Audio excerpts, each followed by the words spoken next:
this. Spooky High is weird AF, but hey, take +2 fun and a +1 money bonus.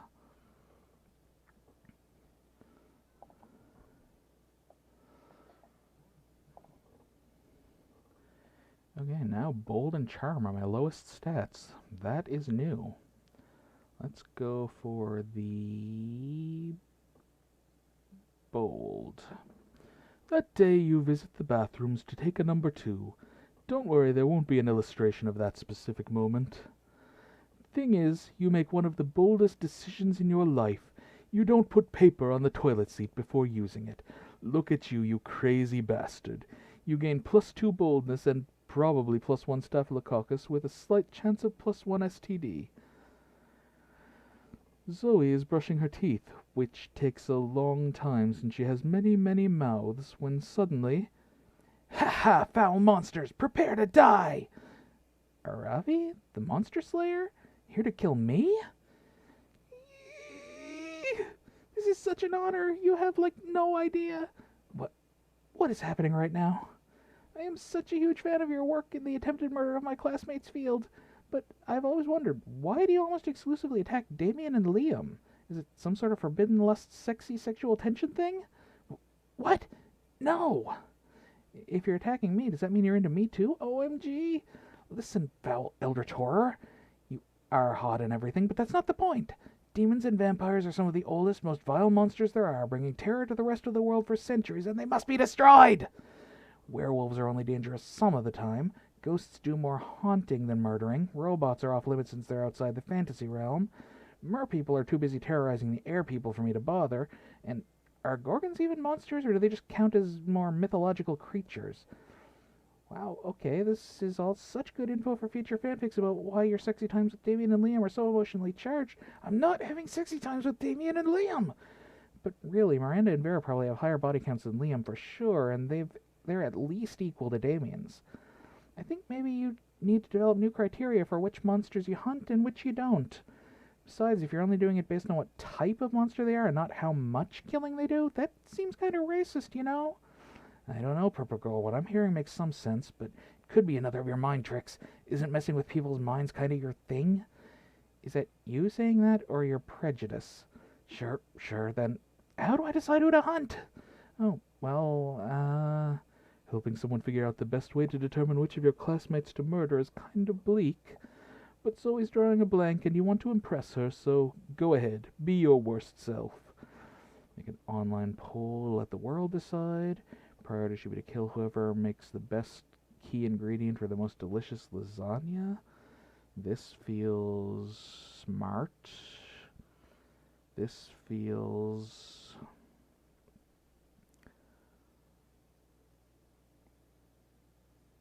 Oh, there's more of a chance of that being a good one. It could be bold, fun, charm, or creative.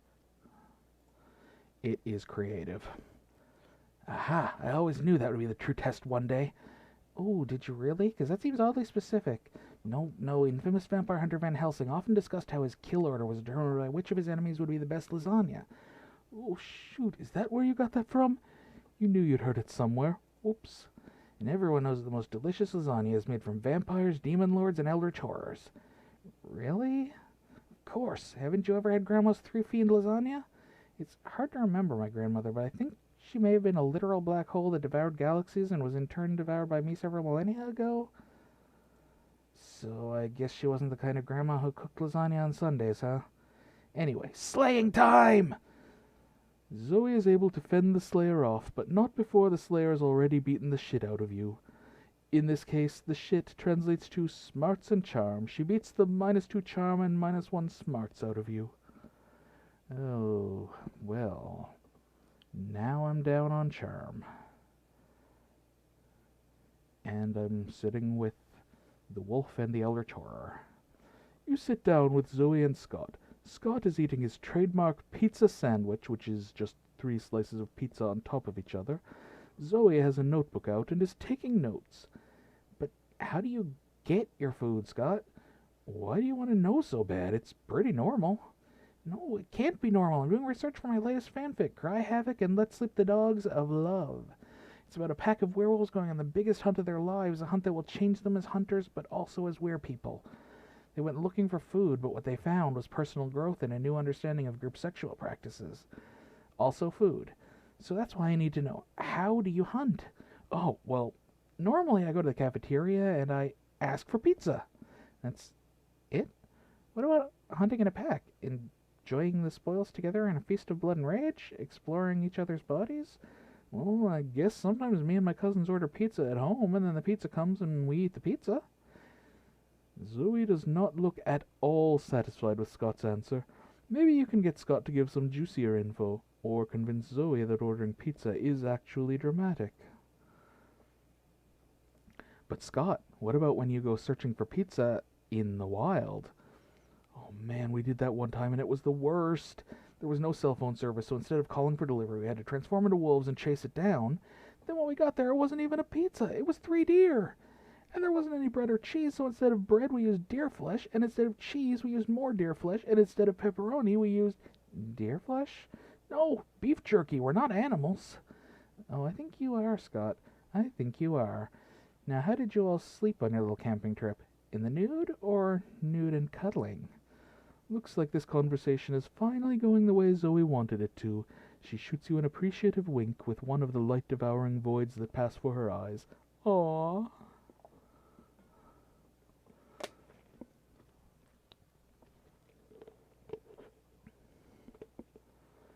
Okay, now what? Charm. Back to the gym. That day, an epic dodgeball match takes place. At one point, you're about to be eliminated by a player from the other team, but suddenly you convince him not to throw the ball at you with a heartfelt speech about the importance of everyone's lives.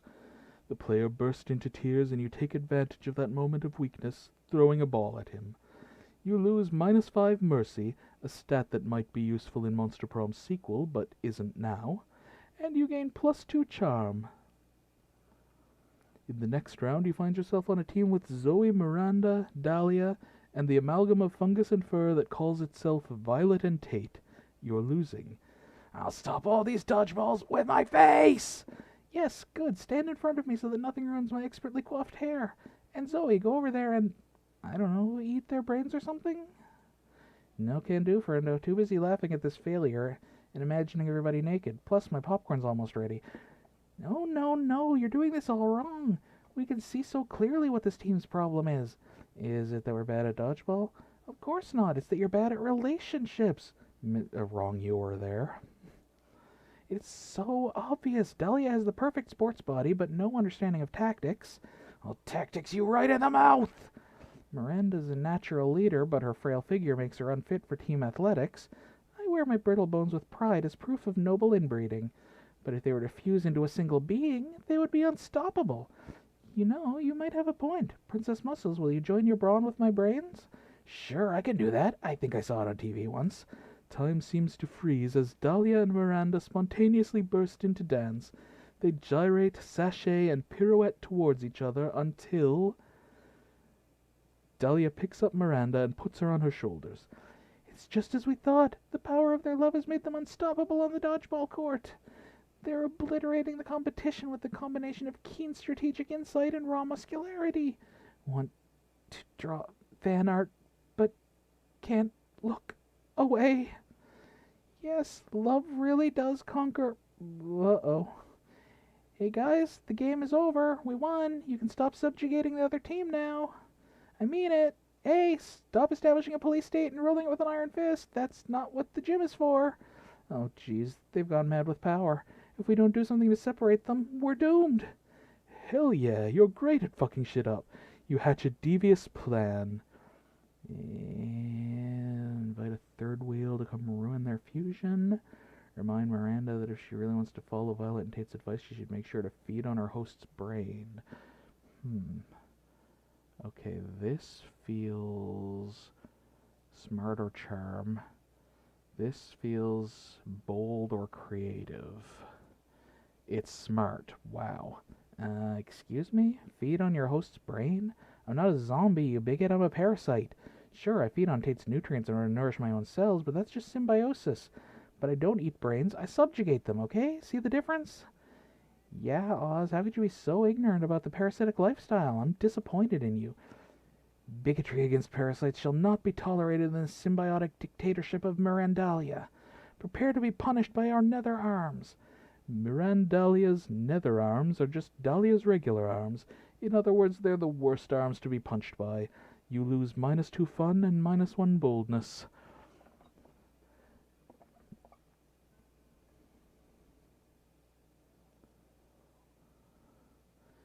This is getting dire. This is the last week, and my best stats are fun and money. What? Probably creativity would be my best bet if I'm trying to go the Zoe route, or fun if I'm trying to go Polly, which are probably my top 2 choices. Let's go creative. That day, while rehearsing for the class play, you are struck by the lightning of inspiration. You come up with the ultimate nickname for yourself. You tell everyone to call you by it, also known as one of the 7 most douchebaggish moves in the world. But the nickname is so awesome, inventive, and appropriate that people decide to go with it. Quite the feat. You gain +2 creativity. We, the devs, dare you to actually come up with a nickname for yourself and ask the other players to call you by that name until the end of this run. The run's almost over. There are no other players, so I'm not going to bother with that. Having stretched, kicked your faces, and belted for the gods, it's time to get down to business. Rehearsing the classic musical Anti-Mame. And now, Princess Tortellini, my sweet damsel in distress, prepare to die. Can we hold, please? Dude, why would you interrupt me? I was in the moment like I was fucking Meisner. I failed to see how having intercourse with Meisner would improve. Fucking was a descriptor, Miranda. Can I please say my goddamn lines? I mean, you could, but don't you want this musical to be better? Anti-Mame, an evil dark knight being a bad guy? It's so predictable, right? Aren't we all about inverting tropes at Spooky High? It does seem that the leading lady role is somewhat outdated. Here we are in the modern age, and some of our reactions to male violence could be taken straight from fake horses going up and down in a circle. Fine, whatever. If my brilliant and hair-raising portrayal of Anti-Mame isn't good enough for you, then go ahead and think of an awesome plot twist and I'll nail that too. Right as Anti-Mame is about to slay the princess, it's revealed that he never got his Dark Knight's license and can't practice the trade, at which point the play turns into a complex and exciting adventure in bureaucracy. That feels like smarts. Anti-Mame is not a Dark Knight at all, but an undercover cop who spent the last 20 years working from within the villain system to dismantle the whole operation. Creativity? I love it! Oh man, an undercover cop, that's so fucking metal, man! And then it's like, once Anti-Mame comes out of deep cover, he's just like, I don't even know who I am anymore, man. I've been a Dark Knight so long I don't recognize myself out of the armor. Daddy always said that bureaucracy is an excellent tool for the destruction of the masses' spirits. And he just wakes up in the middle of the night screaming about Eldritch curses. I love it. I think we have a hit on our hands. Man, you guys, this fucking job. All I know anymore are lances and potions. Dope. Being a playwright is easy as fuck, apparently. Way to gain +2 smarts and +1 fun, my creative friend.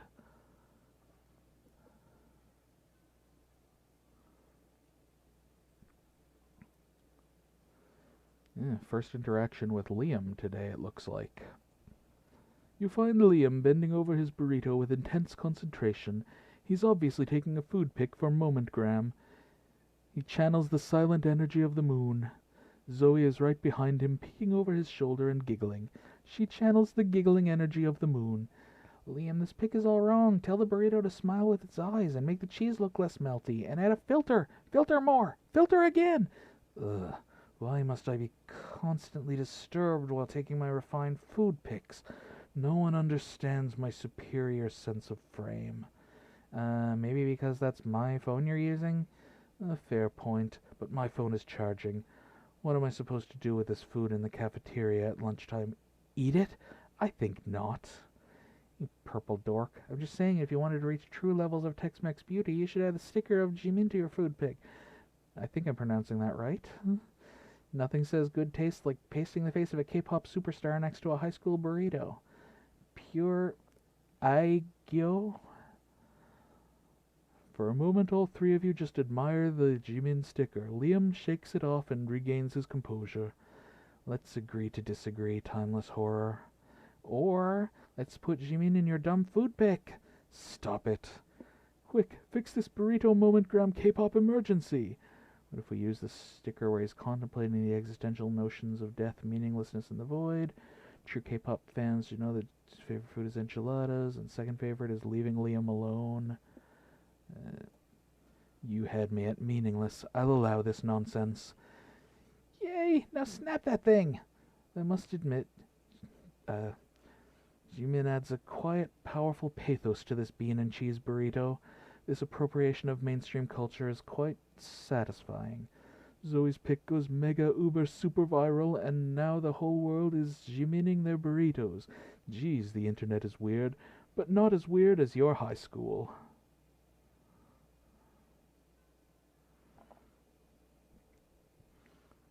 And at this point, the final period of the final week of my first streamed game of Monster Prom, I am in need of charm and boldness, but more so charm, although I'm going either Polly or Zoe route, so I will probably take creativity or fun just to get that last little boost. Let's go creative. That day, while rehearsing for the class play, you do a terrific job at acting. You act so hard that some of your classmates in the audience throw roses at you. 7 roses to be exact. Damn, roses aren't a valid currency or stat in this game. Anyway, you check your converter app to see if this could translate into something a bit more useful. It seems 7 roses equals 2 creativity points. Sweet, you gain +2 creativity. Zoe bounds up to you with even more of a pep in her betentacled step than usual. Hey Oz, aren't you so excited about the con coming up? Con? I know what you're thinking. Which con? Con the Condiment Convention? Con the Con Artist Convention? Nope, it's Con the convention for Ultimate fans. And I thought maybe we could be Ultimate fans together? So I guess what I'm trying to say is, and sorry if this is too soon to ask this, I mean, it's hard to determine the relative appropriateness of brief intervals of time when you've been around in various forms for millennia, but would you want to do a couple cosplay with me? I mean, if you can think of a good enough pairing. Hell yeah, you would, and you know the most perfect couple cosplay pairing ever. You suggest? The neoliberal system and the unbearable feeling of void that no material goods can fulfill. Naruto and Garfield. Oh my gosh, does that mean you read it, Oz? You read it, Oz? You've read my masterwork, Uzu Macaroni and Cheese, in which Naruto's long-term seduction centers around overriding Garfield's eternal devotion to lasagna with his amazing ninja mac and cheese cooking abilities? What's your favorite chapter? I love the big pup-related plot twist in Borutobi. But I also really like A Bad Case of the Blood Prison Mondays. And of course the chapter where they finally have penetrative sex is really, really good. So I guess the only question left really is, who's going to be Garfield and who's going to be Naruto? And is it going to be original comic strip Garfield, CGI movie Garfield, or live-action Hungarian soap opera Garfield? Do I want to be Naruto? And if so, do I want to be gender-bent Naruto, or just crossplay him? Actually, I guess there are a lot of questions left, but there's only one answer. Zoe and Oz taking Con as Naruto and Garfield, possibly respectively, possibly not. Done. Oh yeah. And making these sick con plans just gave you +3 charm, because everyone knows how cool cons and cosplay are, duh.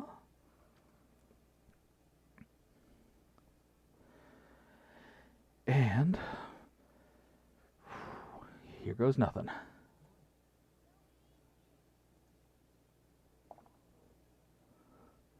You finally pluck up your courage and ask your beloved to go to the Monster Prom with you.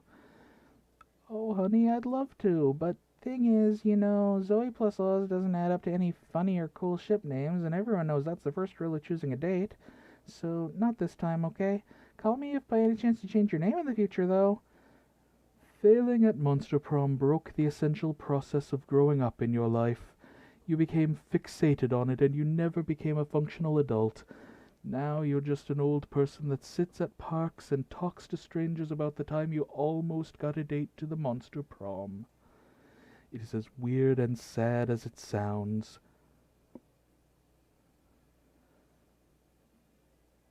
Most likely to be a sleeper agent just waiting for the code word.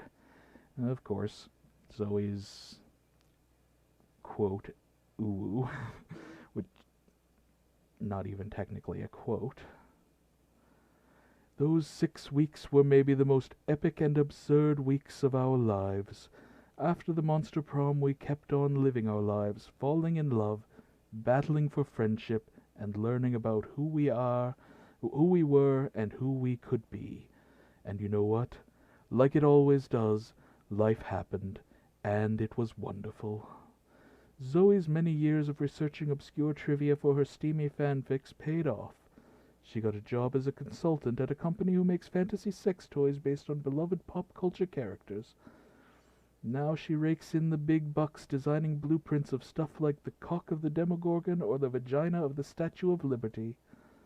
Miranda used her vast knowledge of serfs to get a job handpicking the best serfs for other people. Unsurprisingly, she ended up leaving her serfs to do the work. Calculester uploaded his mind into the net and finally became the internet. Now surfing the web is 200% nicer. For those 6 weeks, the Monster Prom seemed larger than life, and then it was gone, just like that. The battle for Monster Prom might have ended then, but there were plenty of battles left in that war called youth. But once again, we were young and unafraid, and we were ready to start. Okay, this game does not have a stream safe mode, and that song is copyrighted, so I'm gonna, or already did, I guess, skip it, and I guess that's gonna be it for this time. Next time, if anyone else who either owns the game or just wants to participate through chat comes along, I'll try to do some multiplayer work or possibly move on to Monster Camp. Hope you all enjoyed, both my viewers on Twitch and over on YouTube. I hopefully did justice to the characters that I actually attempted to voice, and hopefully will encounter next time around more characters that I feel like I might be able to do justice to, so that I can demonstrate a bit more range. And